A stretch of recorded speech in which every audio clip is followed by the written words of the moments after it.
ただいまの時刻は4月19日火曜日午後6時21分でございます。ベルト着用サインが消えるまでお座りのままお待ちください。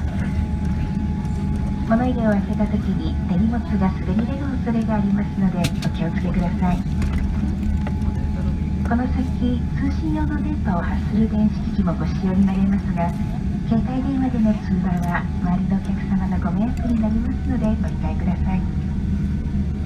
飛行機は国際線ターミナル148番ゲートに入る予定でございます。この先、羽田空港到着から国内線乗り継ぎのお客様にご案内いたします。